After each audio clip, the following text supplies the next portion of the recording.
Tadi saya pas mau ke sini, ada yang goreng pisang. Saya bilang, Tuhan saya mau khotbah atau mau makan goreng pisang. Takutnya sambil khotbah, bapak-bapak, kekenyangan saya. Saya paling suka goreng pisang. Hari ini, sore ini saya paling suka karena ada salak. Saya suka salak. Saya tadi mencium bau goreng pisang. Aduh, masa sambil khotbah makan goreng pisang? Boleh tidak ya? Tapi ya bagaimana ya? Kadang-kadang daging ini tidak bisa menolak bau goreng pisang. Ada orang tidak bisa menolak bau durian. Wah, itu kalau udah ada durian dia bisa Dia bisa mencari. Kalau suami saya tidak bisa mencium bau babi. Makanya tadi saya bilang itu babi, ternyata bukan terong. Itu babi apa? Ini babi yang tidak ada lemaknya ternyata. Waduh. Padahal saya sudah bilang, pasti suami saya ambil nanti kalau dia udah tahu itu babi, diambil. Ternyata ketipu. Saya bilang bukan babi, terong ternyata. Kok babi ada biji-bijinya ya? Ya. Malam hari ini kita seperti orang IT ya. Jadi saya akan punya tema itu download. Siapa yang suka download di sini? Jadi downloading, kemudian reboot, bukan reboot sama tetangga ya, bukan. Reboot itu beda sama restart. Jadi ini reboot. Reboot itu ya dimatiin ya, matiin lagi. Kemudian renew. Jadi downloading, di-download dulu. Setelah di-download, di-reboot dulu. Jadi dimatiin dulu. Setelah dimatiin, kemudian di-renew, diperbarui. Berarti ada yang diinstal ya, sesuatu yang baru. Karena ini lebaran, tapi saya tidak tahu ya, apakah di tempat lain itu yang non muslim bisa dapat THR juga? Dapat ya, ada ya? Oh, gitu. Karena saya berpikir yang Kristen nggak dapat. Ya. Nah? Oh, gitu. Jadi ada seorang istri, dia itu bilang, Pak, mana THR yang kemarin? Oh, nggak ada. Tapi itu saya nemu loh Pak, itu uang apa ya? Di amplop coklat, di laci paling bawah. Terus ada di bawah celana dalam. Oh, itu uang sial. Kok uang sial? Ya, pokoknya uang sial jangan diambil. Kok bisa uang sial? Ya kalau kamu nemu berarti sial maksudnya. Jadi di sini kalau ada orang-orang Kristen yang dapat THR, ngakunya nggak dapat THR. Kita kan Kristen, kita nggak dapat THR gitu. Jadi kalau ketemu sama istrinya berarti itu uang Anda yang bilang bukan saya. Sial aja ketemu sama istri ya. Oke, downloading.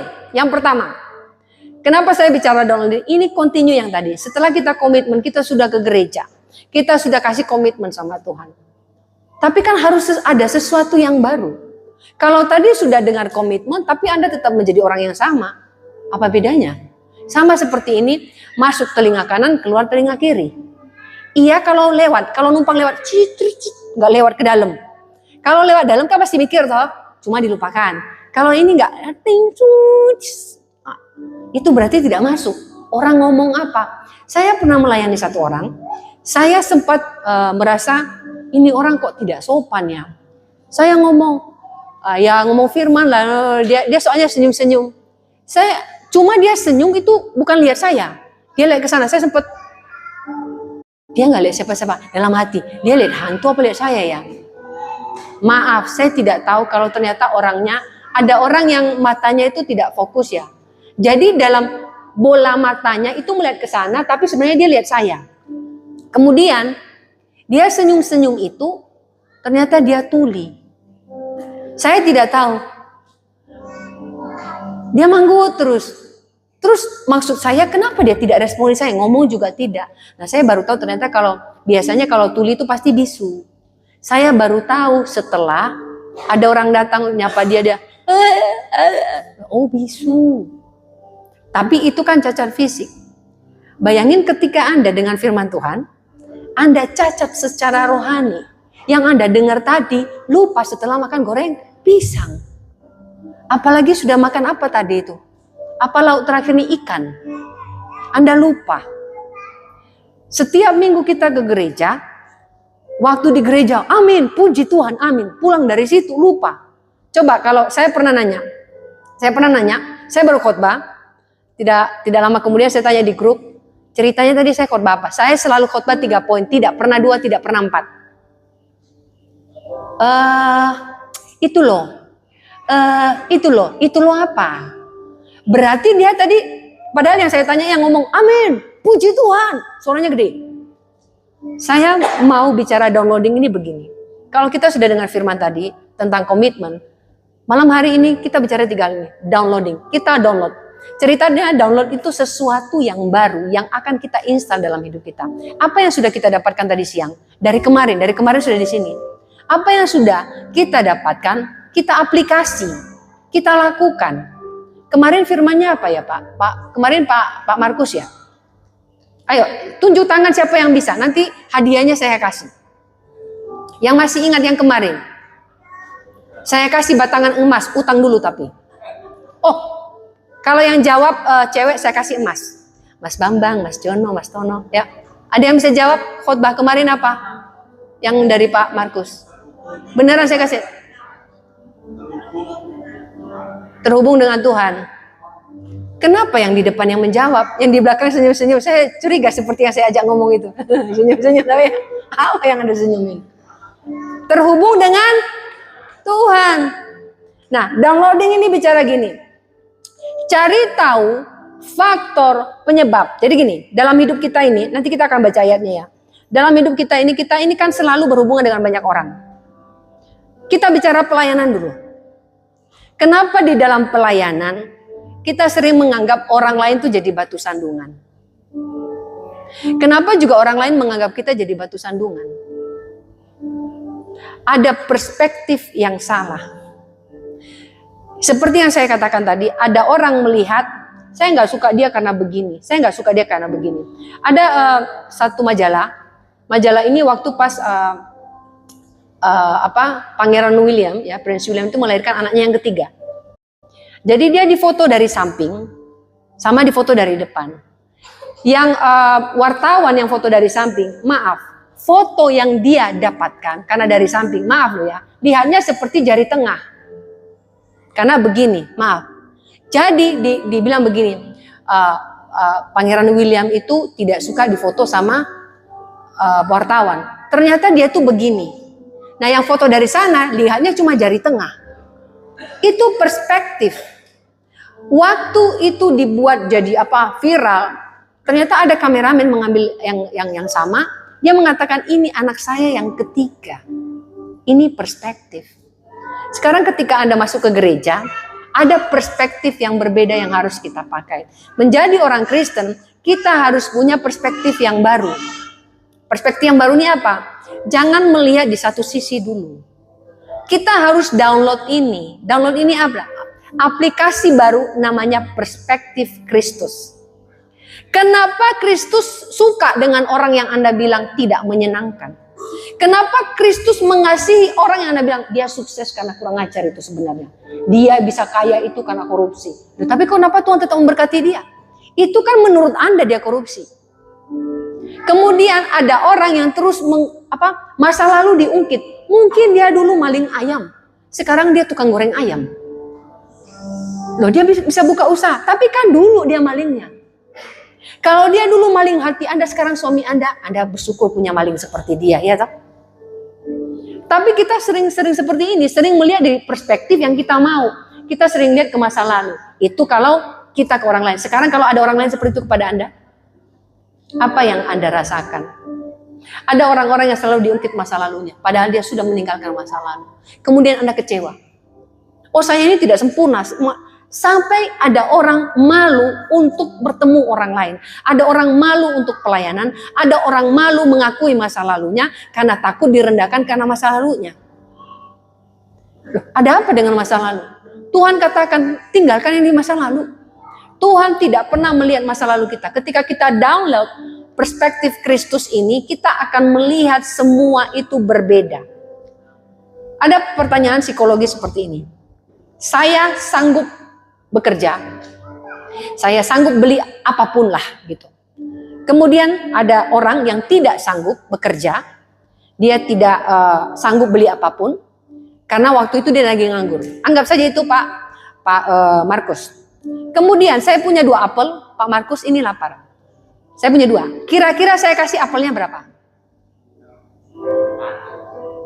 1. Menurut Anda? Dari perspektif Kristus, saya harus kasih 2. Kenapa? Saya bisa kerja, saya masih bisa cari lagi. Kok saya pelit? Saya harus kasih dia semua karena saya mampu, dia tidak mampu. Perspektif kita juga seperti itu. Ketika kita bertemu dengan orang-orang yang kita bilang, aduh orang ini kok tidak sinyalnya kurang. Kalau saya sering ngomong gitu, sinyalnya kurang. Kalau sinyalnya kurang, penuhin sinyalnya dia. Jangan tuntut dia banyak. Kita download perspektif ini. Jadi sekarang kita untuk mendownload ini, kita cari dulu faktor penyebab. Kenapa Anda sering sekali merasa Anda itu dikucilkan, Anda itu dianggap tidak cocok dalam banyak hal, atau sebaliknya, Anda yang menganggap orang ini kok begini ya, orang itu kok begini. Itu perspektif Anda yang harus dicari tahu. Kenapa? Cari faktor penyebab. Saya beritahu salah satu faktor penyebab kenapa orang selalu berpikir negatif. Karena dia selalu diperlakukan demikian, dia pun akan memperlakukan orang lain demikian. Tapi ketika kita download perspektif Kristus, bagaimana Kristus memperlakukan kita, seperti itu kita memperlakukan orang lain. Pertanyaannya, ketika Anda berdosa hari ini, kalau Anda hidup di perjanjian lama, Anda mati di tempat. Tapi ketika kita ada dalam kasih karunia, kenapa kita masih hidup sampai hari ini? Karena kasih karunia. Lalu kenapa ketika orang berdosa sedikit, maksudnya salah sedikit kepada Anda tidak mengampuni dia sampai dia tua rasanya. Bahkan ada orang bilang, aku benci lihat orang itu, Bu, sampai lihat sandal jepitnya aku jijik. Kenapa? Sandal jepitnya aja udah jelek, apalagi orangnya. Ini kebencian yang mendalam. Karena kita lihat dengan perspektif yang berbeda. Bukan bicara soal mengampuni dulu. Kita harus cari faktor penyebab. Kenapa kita memperlakukan orang lain demikian, dan kenapa kita diperlakukan demikian. Ketika kita yang diperlakukan demikian, yang utama adalah reaksi. Begini, kalau saya bilang, Anda jelek, pilihan Anda adalah tersinggung atau cuekin saya. Yang benar yang mana? Cuekin. Seperti yang contoh tadi itu loh. Kenapa Anda harus mendengar kata-kata buruk kalau itu sebenarnya tidak akan mengubah apapun dalam hidup Anda? Tuhan bilang, hari ini kamu diberkati, hari ini kamu akan melakukan hal besar. Tiba-tiba ada orang bilang, alah gitu aja, nggak mungkin bisa. Kan yang ngomong dia, bukan Tuhan. Kenapa Anda lebih mendengarkan dia yang bicara daripada Tuhan yang bicara? Kalau manusia bilang, nggak mungkin kamu bisa, keluargamu miskin, mana mampu. Tuhan bilang, kamu bisa, bukankah aku jireh? Ini yang harus kita download. Perspektif Kristus. Cara kita berpikir harus berbeda.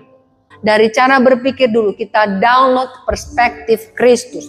Terus ketika kita tahu faktor penyebab kenapa hati kita rusak di dalam hidup ini, dalam pelayanan, dalam banyak hal, kita juga harus memperhatikan dampaknya ketika itu rusak. Apa dampak ketika hati kita rusak? Misalnya, Anda lagi senang pelayanan, tiba-tiba dia bilang gini, alah suara pas-pasan aja jadi WN. Anda tersinggung, Anda tiap kali nyanyi, Anda akan lihat dulu orang yang bilang suaraku pas-pasan itu mana ya. Hati Anda tidak damai sejahtera ketika pelayanan. Atau ada dua hal. Jadi kalau orang yang dia mau menunjukkan dia bisa, akhirnya dia melayani itu hanya untuk menunjukkan dia hebat kepada orang yang menghina dia tadi. Atau sebaliknya, dia jadi tidak pede pelayanan karena terintimidasi dengan kata-kata orang itu tadi. Hidup kita juga demikian. Ketika Anda bekerja di kantor, ada orang yang kerja di kantor itu lebih dari 15 tahun, tiba-tiba Anda menjadi karyawan yang baru, terus Anda tidak dianggap sebagai manusia, seperti orang yang mampu bekerja. Terus Anda merasa kecil hati. Jangan. Ini yang harus kita dalam perspektif Kristus adalah lakukan sesuatu, dengarkan penilaian Kristus, bukan penilaian manusia. Ketika manusia bilang kamu tidak akan berhasil, Tuhan bilang, aku bilang dia berhasil. Yang menentukan hidupnya adalah aku, bukan manusia. Manusia itu, ya, kalau tidak takut akan Tuhan, begitu mudah mulutnya mengucapkan sesuatu yang buruk. Kenapa? Dia dipakai oleh iblis. Iblis ini hanya memakai satu kata loh untuk merusak hidup kita. Ada satu anak berusaha bunuh diri hanya karena teman-temannya ejek, dia bilang, itu dulu apa katanya, kamu lahir dari apa, maaf loh bahasa ini katanya pantat kuali, mukamu pantat kuali. Dan dia merasa sampai kalau dia gini, saya sempat sampai ngomong gini, kamu mau pakai apapun, kamu tidak akan putih karena genmu memang hitam. Dia sampai beli lotion, tak bilang kamu mau kasih body cream juga nggak bakal bisa putih kulitmu. Ya tapi aku dibilangi hitam, setidaknya kan tidak bisa. Kalau gennya hitam ya hitam, kalau gennya putih ya putih. Tapi orang Indonesia itu kuning langsat. Tapi entah kenapa orang Indonesia lebih suka putih. Itu kayak film hantu-hantu, kurang gizi. Cewek-cewek jangan terlalu putih ya. Malam-malam kita ketakutan. Asli wanita atau bukan itu. Jangan pakai lotion pemutih. Kalau orang tua Anda memang begitu gennya ya Anda begitu. Kecuali lo ya Anda tadi naik gunung hitam. Pasti balik. Karena memang kulit Anda bawaannya seperti itu. Tapi hanya gara-gara dibilangi hitam itu anak sampai tidak percaya diri. Kalau pakai bedak saya bilang itu dikerok bisa 2 cm itu. Kok cat tebel ya? Nah lucunya gini, kalau pakai bedak kenapa cuma mukamu yang putih kayak mochi? Ini tetap hitam lehernya. Diputihin aja semua. Lah karena tadi dibilangi hitam, apa salahnya dengan hitam? Ada iblis memakai mulut orang lain hanya bercanda. Apa bahasanya? Sekarang kamu ginu-ginu ya. Saya bilang ginu-ginu itu apa sih? Jadi kayak itu loh kayak jelly. Bagi mereka itu bercanda. Temennya memang gemuk. Itu sakit hati. Padahal cuma dicandain. Iblis memakai orang-orang itu dengan kata-kata yang terkadang tidak dipikirkan. Reaksi kita yang penting. Download perspektif Kristus itu artinya bagaimana kita melihat sesuatu itu dengan cara Kristus melihat. Berapa kali orang bilang kamu tidak sukses, Kristus bilang dia milikku. Kalau aku mengatakan dia diberkati, maka dia diberkati. Jadi perspektif ini yang penting ya. Perhatikan dampak yang merusak. Ya ketika dengar tadi, dampaknya adalah Anda akan tidak percaya diri. Anda akan merusak diri Anda sendiri. Anda justru akan melakukan hal yang sama kepada orang lain. Kemudian ketika kita downloading atau unduh kebenaran ini tadi, maka install cara berpikir yang baru. Ya seperti tadi, foto dari depan, foto dari samping kan berbeda. Jadi kalau lihat orang agak antik, jangan lihat antiknya dulu, lihat latar belakangnya. Saya pernah diajak ngomong orang, dia bertanya, tapi bertanyanya kok panjang, dia jelaskan sendiri dalam hati. Ini orang nanya terus dia jelaskan sendiri, terus maksudnya nanya, Bu, saya mau tanya. Oh iya, Pak. Gini loh, Bu. Tapi saya berdiri, dia tanya, dia jawab sendiri dalam hati. Ini anak kok nanya, jawab sendiri. Saya merasa agak antik. Udah gitu dia ngomong itu nggak ada komanya. Dari satu topik lompat ke topik lainnya. Akhirnya saya diam, saya coba berpikir bahwa anak ini kayaknya butuh perhatian. Kemudian saya ajak mamanya ngomong. Mamanya ngomong ini ke saya, saya baru tahu. Ternyata gini, jadi suaminya itu sudah meninggalkan mereka entah berapa tahun, tapi bukan bercerai. Entah apa alasannya, ya pokoknya, jadi anak ini butuh perhatian. Dia akan ajak siapapun ngomong, meskipun tidak penting, dengan alasan bertanya. Tapi kemudian dia jelaskan, sampai masuk ke topik, aku ini, aku itu, aku ini. Jadi saya bisa melihat bahwa sebenarnya anak ini bukan anak yang aneh. Dia hanya butuh perhatian. Ketika Anda ketemu orang di gereja, Anda melihat dia agak antik, cari tahu dulu latar belakangnya. Sehingga Anda bisa melihat orang itu dengan kasih.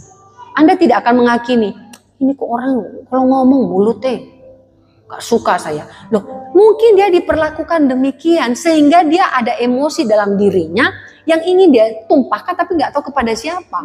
Cari tahu background itu. Jangan hanya pendeta yang belajar tentang ini. Jemaat juga harus belajar. Kenapa? Itu akan membuat Anda menjadi pribadi yang baru. Dewasa di dalam Tuhan. Dewasa di dalam Tuhan mengerti orang lain. Tahu perspektif Kristus. Anda berdosa 10 kali, Kristus bilang, dia anakku. Kok orang cuma bilang Anda jelek, Anda sakit hati sampai Anda mengutuk. Kamu nanti tak kutuk anakmu jelek. Ini ya yang pertama. Jadi bicara download. Mendownload sesuatu yang perspektif Kristus. Perspektif ini adalah cara berpikir yang berbeda. Biasanya yang punya cara berpikir yang berbeda ini anak-anak. Jadi kalau kita bertanya kepada anak-anak itu kan cara mereka menjawab kan selalu di luar nalar ya. Karena jawabannya kemana gitu. Ada satu pertanyaan, jadi guru ini bertanya kepada anak-anak SD, SD kelas 3. Jadi dia tanya kepada anak perempuan ini, Tuti, nanti cita-citamu ketika besar mau jadi apa? Biasanya kalau anak-anak cita-citanya jadi dokter. Saya mau jadi dokter, Bu Guru. Terus nanti kalau jadi dokter saya punya uang, saya mau beli mobil mewah. Terus saya mau punya rumah yang besar. Jadi kalau nenek saya berkunjung, sepupu saya berkunjung, semua punya kamar sendiri-sendiri. Terus nanti saya juga mau buat toko kue, buat soalnya kan mamaku suka makan kue. Namanya anak-anak. Oh ya, bagus kata ibu guru. Ibu gurunya tanya sama yang anak laki-laki. Kalau anak laki-laki biasanya cita-citanya apa?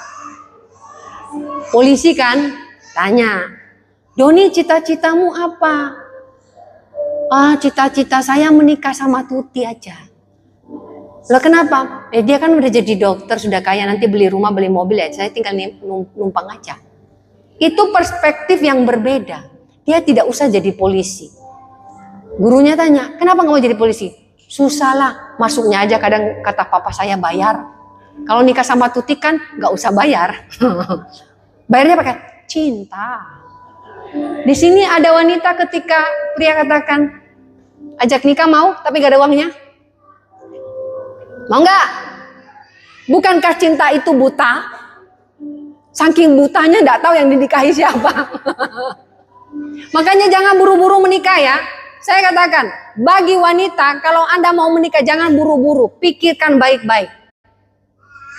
Kemudian juga yang pria jangan takut jomblo.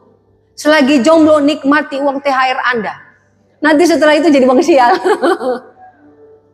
Tunggu waktunya ya. Berapa kali saya kepala lu pernah bertanya ya Pak di gereja, siapa yang jomblo? Malu-malu ya kan. Siapa jomblo angkat tangannya? Kenapa sih? Saya heran loh ya.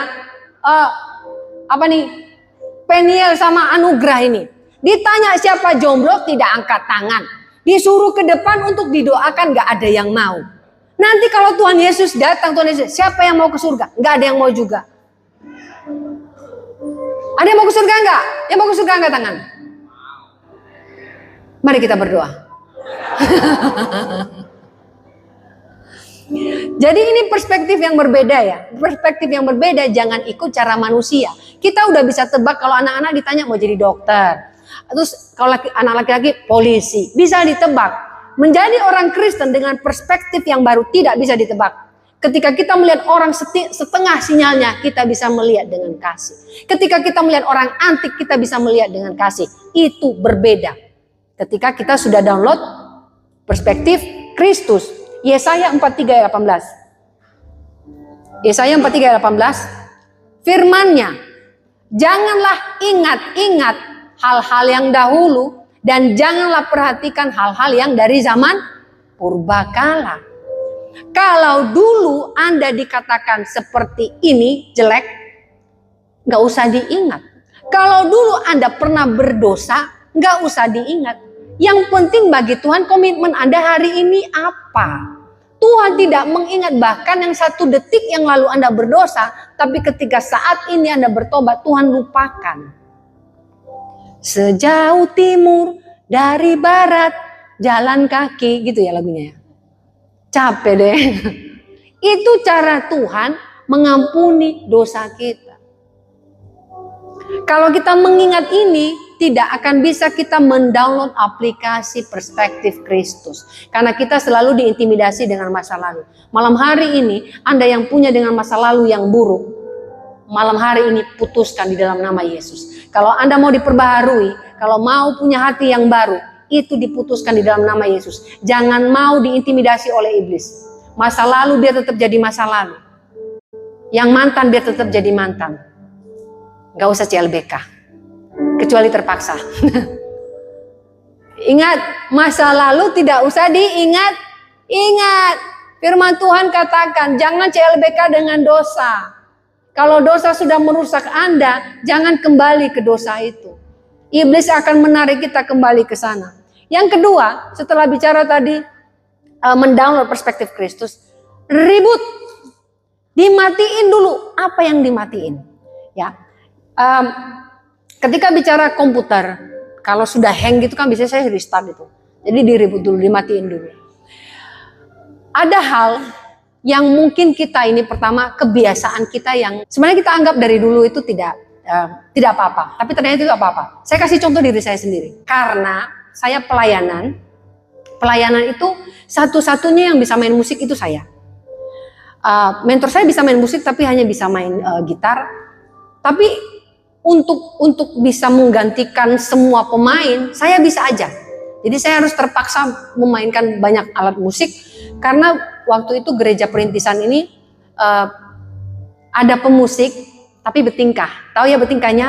Sudah dibilangi latihan gak latihan, tiba-tiba hari Minggu datang naik aja, terus kemudian datangnya di lagu kedua. Ya, ada yang seperti itu. Atau tiba-tiba sudah dijadwal, orangnya tidak nongol. Akhirnya saya kalau pemain drum tidak ada, saya jadi pemain drum. Kalau pemain bass nggak ada, saya main bass. Saya pokoknya semuanya dah. Termasuk saya jadi ojek orang-orang tua, jemput mereka, kemudian antar mereka. Pokoknya semua saya kerjakan. Ketika saya melakukan itu, dalam diri saya merasa paling dibutuhkan.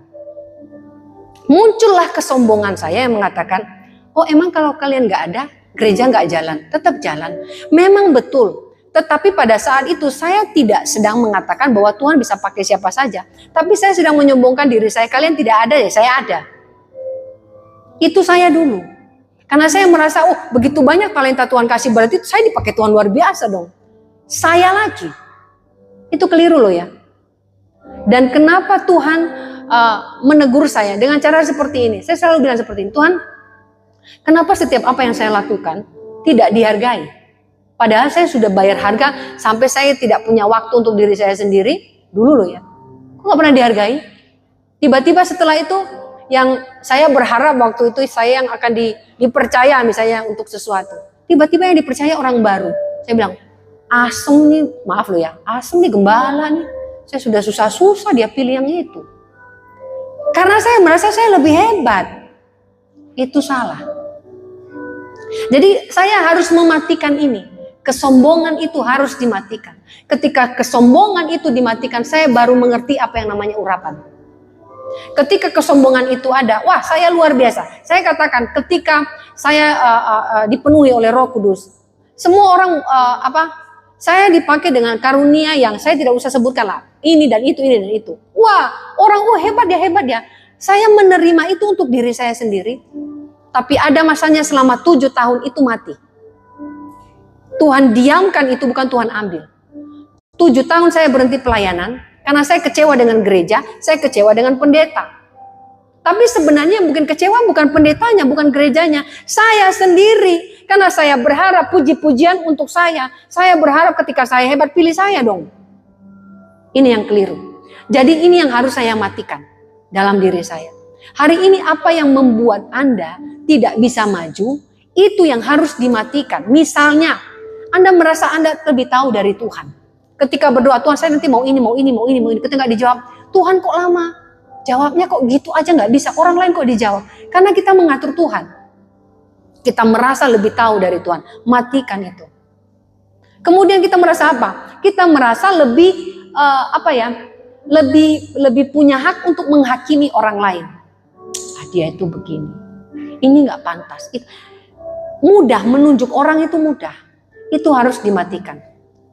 Kenali diri Anda masing-masing malam hari ini. Apa hal yang sebenarnya Anda pikir itu biasa saja, tapi ternyata itu sebenarnya jadi masalah dalam hidup Anda.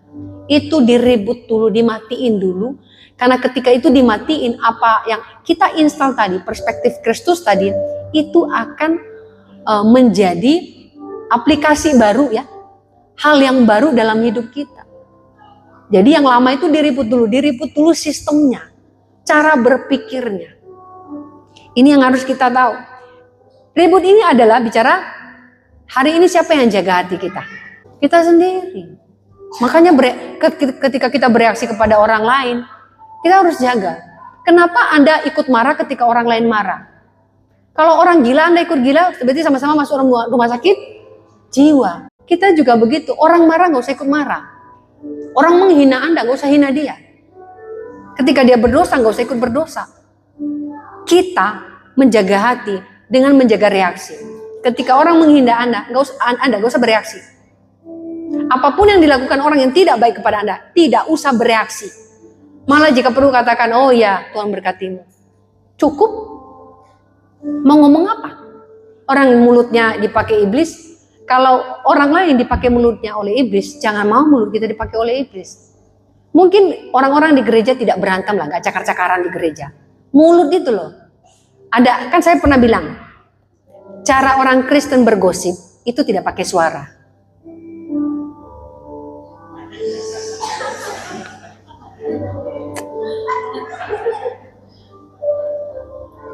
Itu sudah ada kodenya. Itu ya. Cici, gila, misalnya begitu. Ada kode-kode, apalagi kode mata. Itu ada kode-kode. Jadi pendeta tidak akan tahu. Pendeta berpikir dia dipenuhi oleh Roh Kudus. Begitu. Padahal, cici lihat orang ini, misalnya begitu ya. Iblis akan memakai kita dengan hal yang biasa. Karena saya bilang, tidak usah terganggu penglihatan Anda ketika ada orang aneh. Tidak usah terganggu hati Anda ketika ada orang aneh. Tidak usah rusak hati Anda ketika ada orang berkata-kata yang tidak baik. Kemudian, siap buang sampah.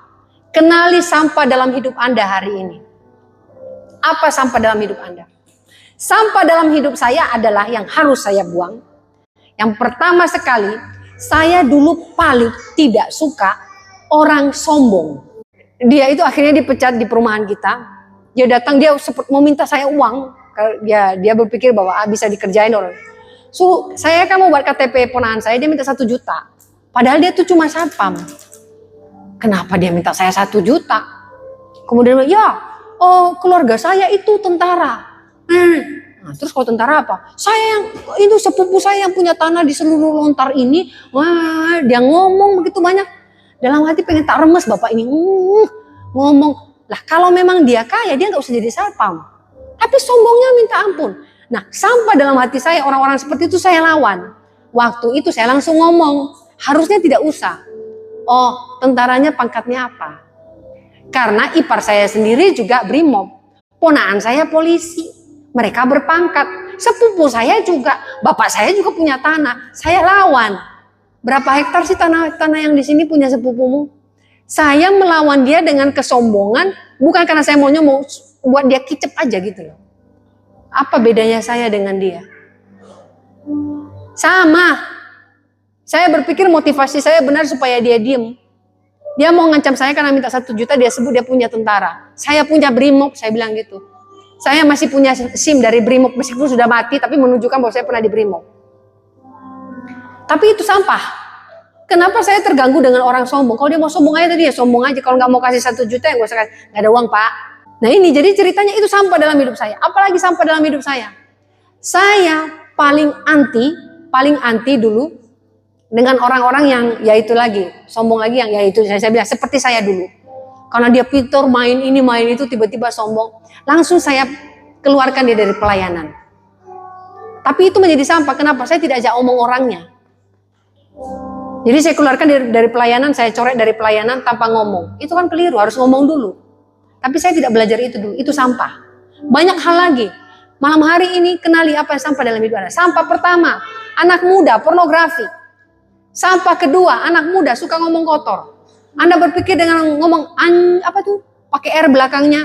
Oh itu kan bukan kata-kata kotor. Tapi kan konotasinya untuk menyampaikan sesuatu kan itu. Ngomong-ngomong selalu belakang. Apa sampah Anda orang-orang tua? Jangan mengatakan bahwa orang tua tidak punya sampah. Punya. Orang tua sampahnya apa? Selalu berharap lebih dari anak. Loh kamu harus jadi ini, kenapa jadi begitu, kenapa begini? Mereka punya jalan hidup. Doakan mereka diberkati Tuhan. Tapi jangan tuntut mereka lebih dari apa yang mereka dapat lakukan. Orang tua sudah melakukan tanggung jawabnya sebagai orang tua. Tapi jangan tuntut anak terlalu banyak. Itu akan membuat anak depresi. Demikian juga anak. Kalau tahu orang tuamu tidak mampu, jangan minta kuliah dengan biaya yang mahal. Kuliah yang secukupnya yang orang tuamu bisa. Ini sampah, banyak sampah nih. Dibuang malam hari ini. Ketika itu dibuang, itu baru namanya diribut, di restart. restart hidupnya, restart hatinya, restart imannya, baru benar. Jadi menata mata, menata telinga, menata hati, menata mata gini.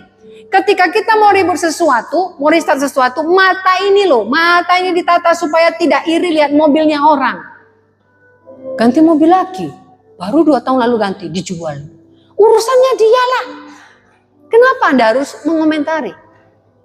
Rumahnya besar loh Pak, kita kok sudah berapa tahun ini, malah rumahnya mama dulu kok kita nggak punya rumah baru. Genteng kita loh sudah nggak benar sudah. Lihat rumah baru kan enak. Kenapa harus lihat rumahnya orang? Punya rumah sudah syukur loh hari ini. Daripada enggak punya rumah. Jadi mata itu ditata dengan benar. Kemudian telinga, itu tadi. Apapun kata orang jangan dengarkan. Ketika Tuhan mengatakan aku memberkati engkau, orang ini mengatakan hidupmu susah, nggak usah dengar orang ini. Dia tidak mengimpartasi apapun dalam hidup Anda. Karena Anda ada di dalam tangan Tuhan. Ketika orang ini bilang engkau celaka, anakmu sial dan segala macam, katakan saja puji Tuhan, Tuhanku baik, Tuhanku sempurna. Karena Tuhan katakan engkau diberkati, anakmu diberkati, hidupmu diberkati, pekerjaanmu diberkati. That's it. Orang lain tidak punya pengaruh dalam hidup kita kalau kita tidak responi. Gini, orang tidak akan masuk dalam hidup Anda kalau Anda tidak buka pintu. Tapi kalau Anda buka pintu, itu keliru. Disitulah maling-maling nongol. Mencuri damai sejahtera, mencuri sukacita, mencuri perspektif Anda yang tadi baik.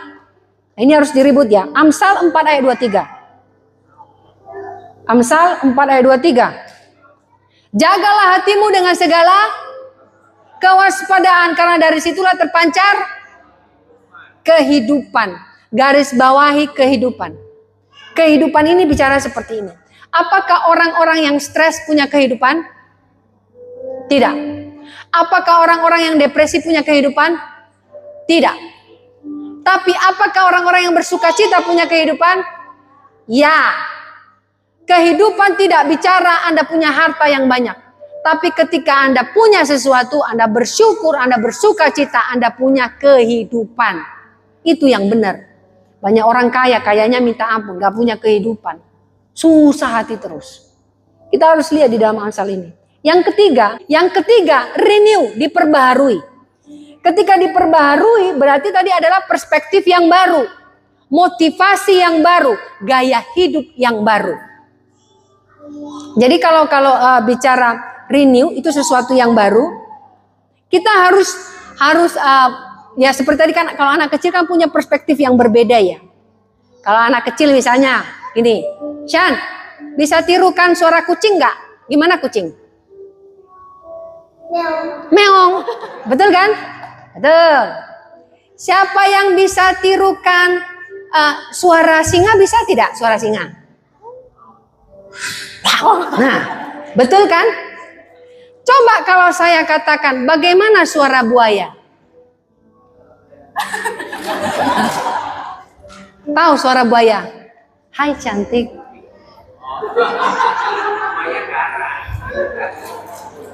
Itu perspektif berbeda. Jadi jangan ada pasti suara buaya gimana ya? Buaya itu cuma mangap doang. Pernah dengar suara buaya? Cewek-cewek pasti dengar. Kamu jatuh dari surga ya? Iya. Lu pikir aku Lucifer? Yang jatuh dari surga kan Lucifer. Jangan mau ya cewek-cewek. Buaya itu. Jadi perspektif yang baru. Perspektif yang baru tadi perspektif Kristus. Motivasi yang baru. Motivasi yang baru apa? Kalau dulu Anda tidak termotivasi untuk melayani di gereja, mulai malam hari ini layani Tuhan, apapun Anda bisa lakukan. Nggak bisa nyanyi, nggak apa-apa. Nggak bisa musik, nggak apa-apa. Bisa ngepel toh.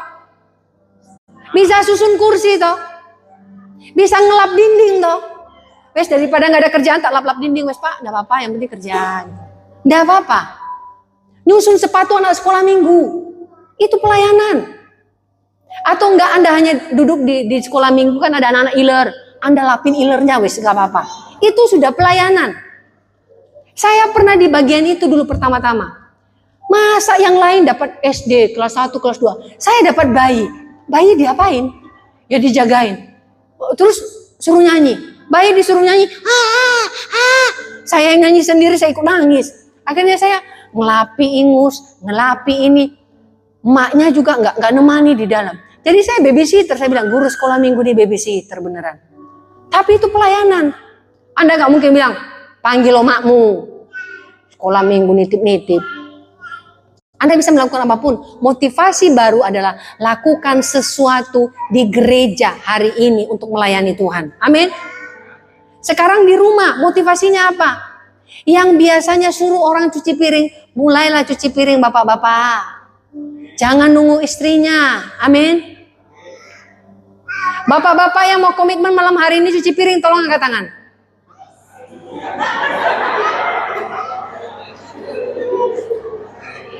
Wanita, kita punya kode. Tahu artinya? Nggak mungkin. Punya komitmen, motivasi yang baru. Kalau Anda tidak pernah memuji pasangan Anda, mulai malam ini puji, tapi jangan pasangan orang ya. Saya pun pernah cerita nih. Ada tetangga yang situ suami istri sini suami istri ngomong ke suaminya, itu loh Pak, kalau pergi kantor istrinya diciumi terus. Oh, papa kok nggak pernah? Boleh Tama?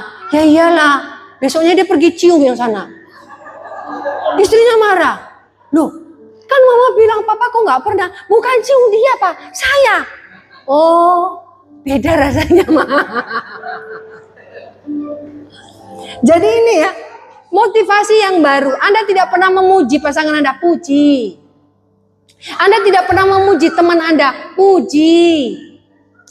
Anda tidak pernah membilang, waduh sekarang kamu bayar cakep. Puji. Puji-pujian itu penting. Tapi bukan untuk mencari muka ya. Apa salahnya memuji orang? Saya selalu puji kalau saya ketemu anak muda. Saya bilang, hai cakep, hai ganteng. Karena bagi mereka itu mungkin panggilan. Tapi ada hal yang membuat mereka percaya diri dengan hal itu. Kenapa kalau panggil anak kecil saya selalu panggil sayang? Karena anak kecil ini butuh perhatian. Jangankan anak kecil, anak besar juga butuh perhatian. Tapi tolong jangan panggil sayang sebelum jadian. Ya, apalagi itu sudah sayangnya orang. Anda mau cari gara-gara apa? Jadi motivasi baru ya. Sekali lagi, yang sudah menikah angkat tangan. Pasangannya di sebelah tidak? Bilang dulu, I love you. Lah, mana? Tapi kalau yang cewek I love you-nya tolong diginiin ya. I love you. Ya, motivasi baru. Gaya hidup baru. Gaya hidup baru kalau renew ini apa? Oh, biasanya kalau naik di mimbar gaya hidupnya kan jalannya begini. Sekarang saya mau jadi kayak Agnes mau Bu. Naik. Gak begitu. Yang biasanya worship leadernya cuma, oh gaya baru sekarang, semua goyang. Gak begitu. Gaya baru ini bicara apa? Ketika Anda ke gereja yang biasanya mukanya mutung, Anda mulai sapa orang. Sapa yang tidak pernah Anda sapa. Kenapa yang disapa itu saja? Ngaku. Pernah nggak Anda itu nyapa semua? Pokoknya yang lewat aja, ada yang tidak pernah disapa. Mulai belajar sapa semua. Habiskan waktu Anda buat menyapa. Supaya kenal. Jangan kenal hanya saat retreat. Kalau bisa pulang dari sini nanti sapain semua. Rumahnya di mana? Bapaknya siapa? Nomor rekeningnya berapa? Gitu loh. Tanya semua. Ini gaya baru. Kita harus belajar sesuatu yang baru. Gaya berbicara bukan dibuat-buat, tapi belajarlah sesuatu yang baru. Di sini nanti kita akan melihat di dalam Titus 3 ayat 5. Titus 3 ayat 5. Pada waktu itu dia telah menyelamatkan kita bukan karena perbuatan baik yang telah kita lakukan, tetapi karena rahmatnya oleh permandian kelahiran kembali dan oleh pembaharuan yang dikerjakan oleh Roh Kudus. Semua sudah dibaptis Roh Kudus? Sudah. Jangan berpikir dibaptis Roh Kudus itu Anda harus berbahasa roh heboh. Itu karunia.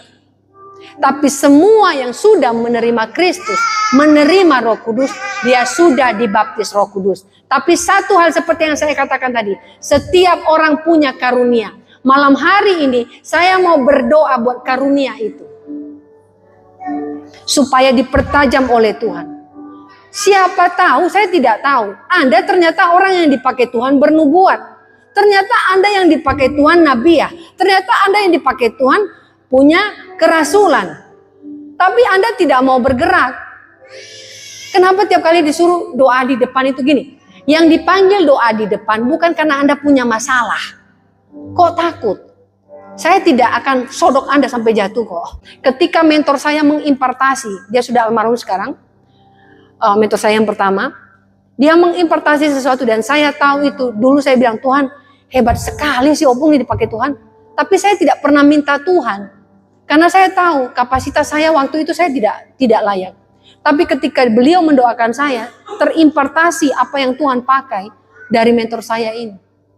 Hari ini, kenapa Anda berdiam diri dengan karunia yang sudah Tuhan berikan? Mungkin karena Anda tidak sadar, setiap orang punya karunia. Dan saya akan berdoa itu untuk malam hari ini. Kalau Anda merasa malu, ya sudah.